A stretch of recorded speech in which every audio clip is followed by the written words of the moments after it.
So I wanted to tell you about the time I took my ass to Chelm, the village of Chelm. This is my donkey, my ass, Eysele. Eysele, say hello, everybody. Yeah, yeah. Are you pleased to come back? Yeah.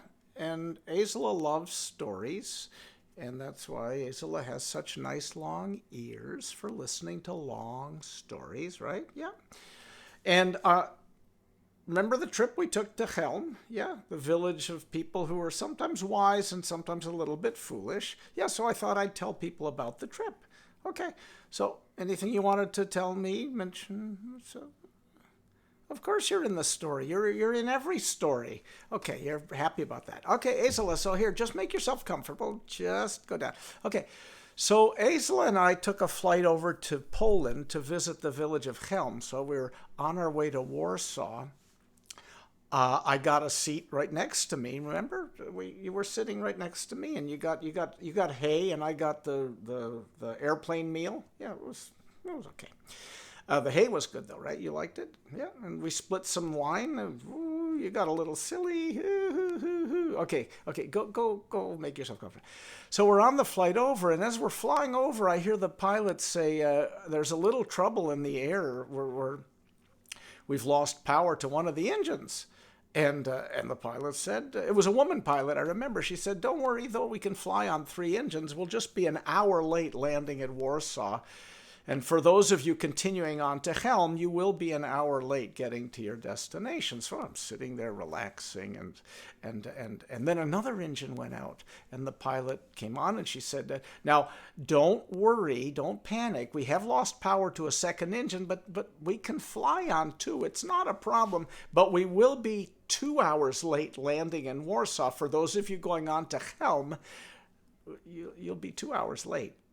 I relaxed and going along, and all of a sudden, poof, another engine goes out, and the pilot says, and very nice woman pilot, reassuring, she said, "I know you're worried, but don't be. The plane can fly on one engine, no problem. But we will be 3 hours late landing in Warsaw. For those of you going on to Chelm, you'll be 3 hours late."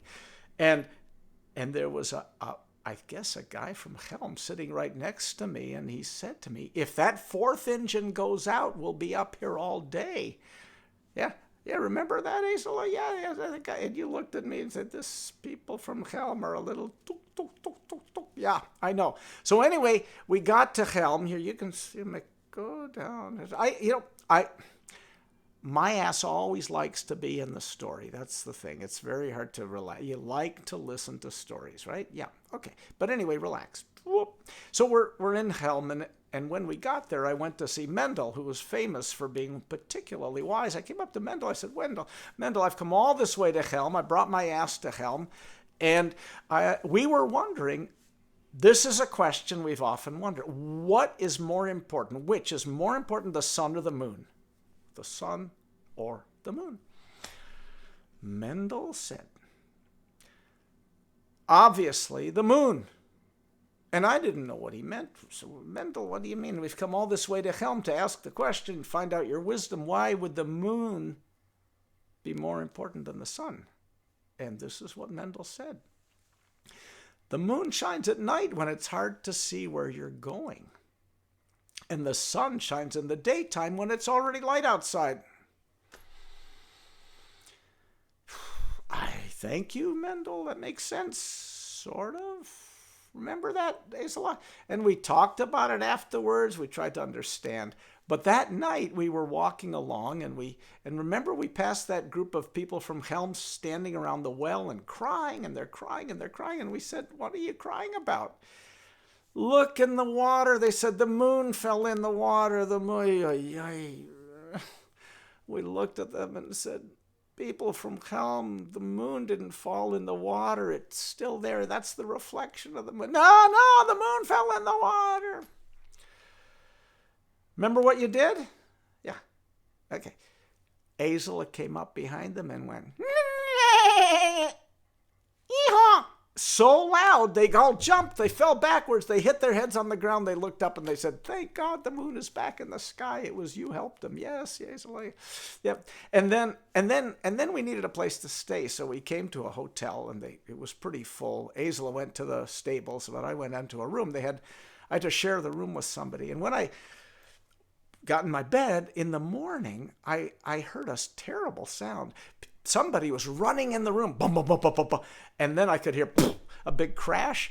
And I looked up, I woke up fast, and there was a guy, and his pants were hanging on the wall, and he was running across the room and trying to jump into his pants. And I thought, oh, only in Chelm could such a thing be happening. And so I said, excuse me, sir, what are you doing? He said, I'm trying to put on my pants. It's so hard. I get so bruised every morning. It takes me an hour, and I work up a big sweat. And I said, listen, watch this. And I showed this guy how to, you sit on the bed, you put one leg in one, the other on the other, you stand up, you buckle it, you put on your pants like that. And the man said, you're not from Chelm, are you? And I said, no, I'm just passing through. Well, later that day, Eysele and I, we were walking by the rocket facility. Remember that? They were building a rocket, and very impressive. Engineers and scientists, everybody around. And we came up to them and we said, what are you doing? And they said, well, we're building the Chelm's very first rocket to the sun. And that seemed a little strange, right? I said, well, the sun, you're going to send a rocket to the sun. Wouldn't it burn up in the sun? I mean, the sun is so hot. And they said, yeah, we thought of that. We're going to send it at night. Oh, people of Chelm, they have a strange way of thinking about the world. Yeah. And then, remember we were passing Mendel again, and he was down by the river, and there was his wife. Remember seeing it? And she was doing the laundry, and then in those days, you'd beat the clothes on the rocks to get it all super clean. And there she was, and she had his underpants out on the rocks. She'd been washing in the river. Mendel's saying, thank goodness, thank God, thank God. And we came up, remember that? And we said, Mendel, why are you thanking God? Your wife is doing the laundry, and you're thanking God. God, thank God, thank God. I said, why? And he said, look at how she's beating my underpants to get them clean. I'm thanking God that I took them off just in time, because if I was still wearing them, she'd be beating me. Oh, Mendel, the people of Chelm.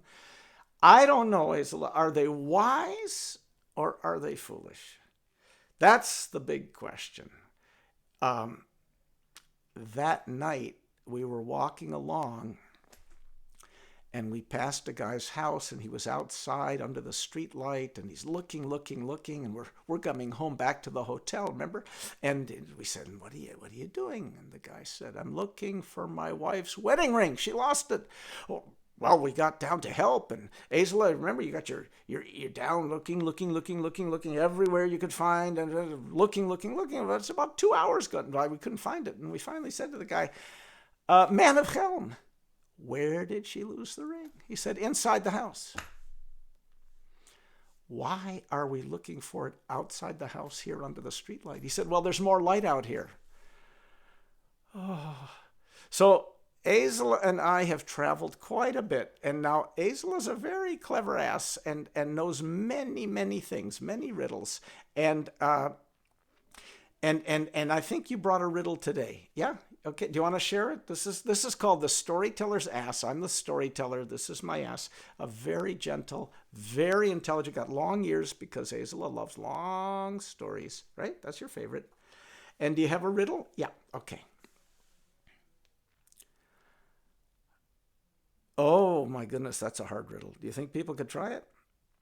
Okay, all right. Here's the riddle that the donkey told me. My lovely gray ass, Eysele. Here's the riddle. It says, the schoolhouse is green, the hallway is white, the classroom is red, and the students are black, brown, and white. And that's the riddle. Now, if you come back next time, or if you want to write to me, if you think you know the answer, and you want to tell Eysele what you think is the answer to this great riddle, you can send a note, and you can find us. We're always around. Just look for the Storyteller and his ass. And what's? Did you want to say one last thing before we say goodbye? Okay, so. Okay. Every storyteller needs a nice ass. And that's as nice as you, right? Yeah, with long ears because you like long stories. That's right. Yeah. Well, anyway, we did leave Chelm after a while. It was a lot of fun. On the way out, we met Mendel again, and Mendel is an interesting guy. We said, "Where are you going?" He was walking along the road, and he said, "I'm going to Warsaw. I'm leaving Chelm. I didn't want to be here anymore. My wife yells at me, and my kids are always on their phones playing games. No one talks to me anymore. It's not. I'm going to the big city of Warsaw." Well, we were also walking out to catch our bus to get to the airport, and we saw Mendel, and he was walking along, and he got about 2 kilometers outside of Chelm, and we saw that he was going to take a nap. I heard the rest of this story from someone else who lives in Chelm, and he told me what happened. What happened was Mendel decided to take a nap, but he was worried that when he woke up, he wouldn't remember the way to Warsaw. So he took his shoes off and he pointed them down the road so he would remember when he woke up that he should continue walking that way to get to Warsaw. So here's Mendel now. He went for a nap under this tree by the side of the road. And one of the farmers in that neighborhood, he knew Mendel from Chelm, and he thought he'd play a little trick. So he turned the shoes around, pointing back to Chelm. And we saw this too, and Mendel wakes up and he's had a nap. He's going to continue on his way to Warsaw. And instead, when he looked at the shoes, he thought, okay, put them on, started walking back towards Chelm. And to his surprise, the neighbors, or the people he met on the road, of course, they looked like his old neighbors from Chelm. They said, "Nice to see you, Mendel. Did you have a nice walk?" And he thought to himself, how do they know my name? I'm in Warsaw now. Mind you, Warsaw looks a lot like Chelm. And he came walking further, and he came into a house, looked a lot like his house. And there's a woman, looks a lot like his wife, and she's cooking chicken soup, smells a lot like her famous chicken soup. And she says, "My husband, where have you been?" He said, "Wait a minute. I have another wife in Warsaw? She sounds just like my wife in Chelm." The kids were so happy to see their daddy, they put their phones down, not for long, but just long enough to run over, give him a big hug, and say, "Daddy, Daddy, we missed you. Let's play together." And, it was a pretty nice family after that. He hadn't been gone too long, but when he got back, he thought, this family in Warsaw they're so nice. They remind me of my family in Chelm, but a little bit nicer. And, he decided to stay. And I don't know if Mendel ever figured out where he was, in Chelm or in Warsaw. Now, if he'd had a smart donkey like you, Eysele, he would know where he was. Because, ladies and gentlemen, your ass always knows where you are going. So come back. See you again. Bye-bye. Say goodbye, Eysele. All right. See you again. Thank you for coming. Bye.